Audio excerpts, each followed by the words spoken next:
Hello, I'm Brian Eslick from How to Automotive, and in today's video, I'm going to show you how I mounted my universal fire extinguisher mount in my Jeep JK. So come with me and I'll show you how I did that.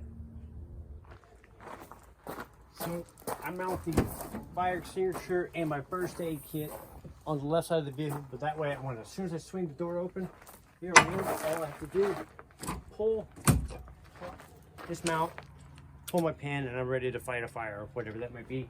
Or my first aid kit is right there, where I can just instantly grab it and go and then apply first aid. So like I said, grab the pull string, pop, disengage it, ready to go. And it's that simple. The hook's designed so gravity will help you.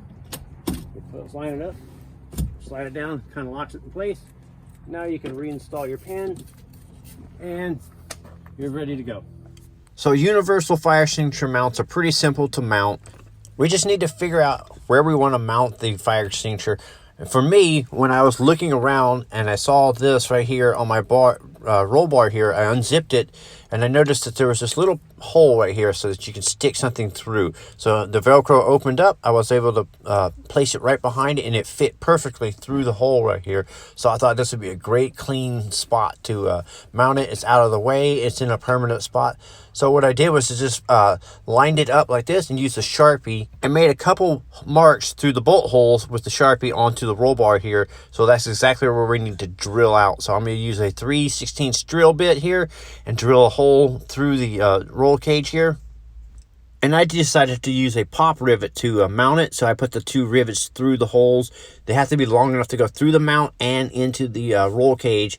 Now you can use a rivet gun or a rivet tool to expand the rivets and then lock them down onto the bar here. This Milwaukee rivet gun makes quick work of that, but a handheld rivet tool works just fine. Now this is just the option I chose to do. I chose to rivet it and mount it onto the bar with rivets. But if you don't want to do that, you can also find some self-tapping screws such as this right here, and you can screw those into the mount into the bar here. Or if you really want to get crazy, you can put nut inserts, drill holes, put nut inserts with a rivet tool, and then bolt it to the bar. Now, I had to go out and buy clamps separately, but I went to O'Reilly's and got some clamps that fit around the fire extinguisher.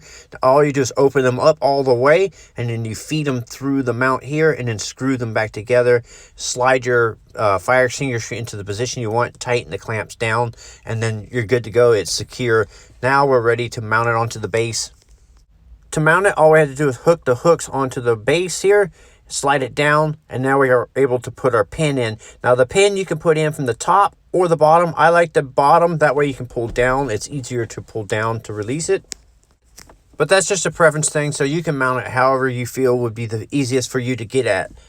So if you're interested in the universal fire extinguisher mount and the hardware to mount it, I'll leave links for it down in the description. I'm Brian Eslick from How to Automotive. I'd like to thank you guys for watching, encourage you to subscribe, invite you to head over to the howtoautomotive.com website for more valuable videos like this.